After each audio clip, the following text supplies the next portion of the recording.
What's up, YouTubers? So before we get started with this video, on Get Up, they're going to be talking about would O'Dell Beckham Jr. fit in with the Tampa Bay Buccaneers. So let's see what they have to say about that.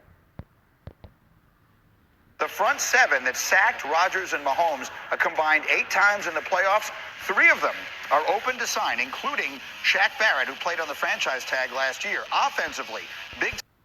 So I would keep Leonard Fournette. I'd get rid of Chris Godwin for O'Dell Beckham Jr. I'd keep Antonio Brown. I'd keep Rob Gronkowski. And I'd keep Sue.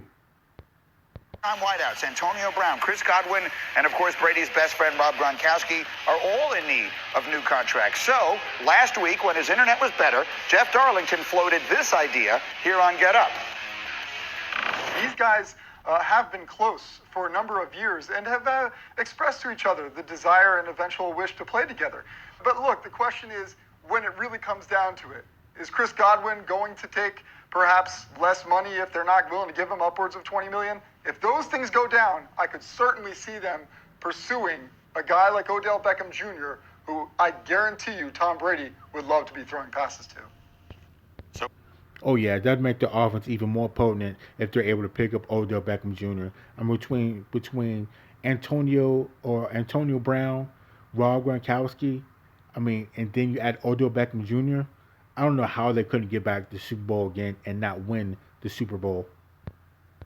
Jeff said that last week. Then Jake Trotter, who covers the Browns for us at NFL Nation, posted this over the weekend talking about players that might need a change of scenery. And he mentioned OBJ, saying he's shown he still has tremendous talent, but with the Browns thriving without him offensively down the stretch, it might make sense for both him and the team to find a trade at some point down the line. So, Marcus, let me come to you.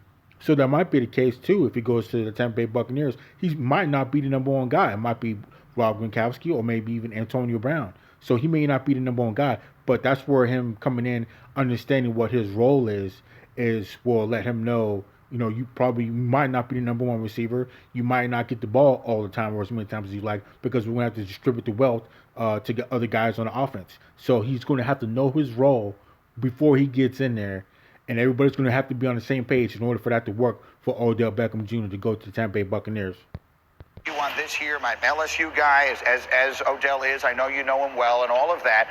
And it is not a criticism to say that it might just not be a good fit with him and the Cleveland Browns, and it might be a great fit with him and Tom Brady in Tampa. How do you like it? I like it a lot, G.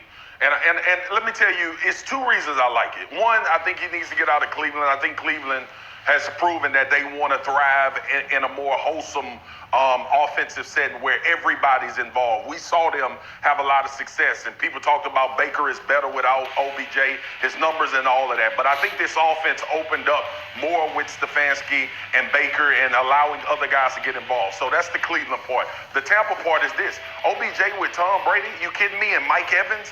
And I think OBJ needs this. At this point of his career, he needs to be paired with a Tom Brady or a Deshaun Watson or someone like that. Think about Tom Brady. Now, let's put this in perspective. Tom Brady, New England went out and got Randy Moss. They went and got Ocho Cinco. They've been doing this. Tom Brady is used to bringing in high-level, high-skilled talent wide receivers and having success with them. Ocho Cinco didn't work out that well, but we saw what he did with Randy.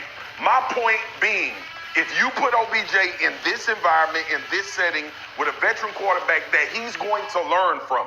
We saw Leonard Fournette game step up. We saw Gronk come back off retirement, have a lot of success. We saw Godwin have a really good season. Mike Evans everybody's involved, and I think 12 does that for people. OBJ would be well suited in Tampa, and maybe Godwin for OBJ?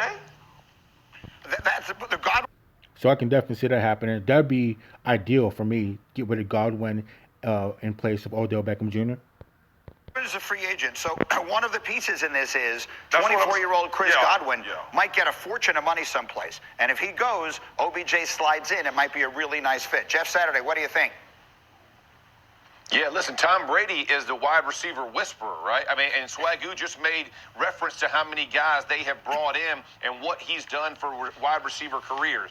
And here's what he does best. Think about Antonio Brown coming in and the way that he brought him into the fold midway through the season this year and how it didn't upset the apple cart, right? That thing kept smooth sailing. If Godwin decides to leave and move on, OBJ, the demands that Brady puts on his teammates because of the success and credibility that he has in the locker room, everybody just finds fit, right? They understand their role and they become the role players that teams can use best.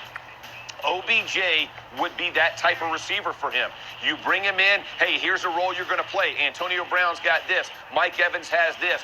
Gronk has this, right? I mean, just keep placing them down the line. You saw the way Fournette found form in Tampa Bay as the year progressed.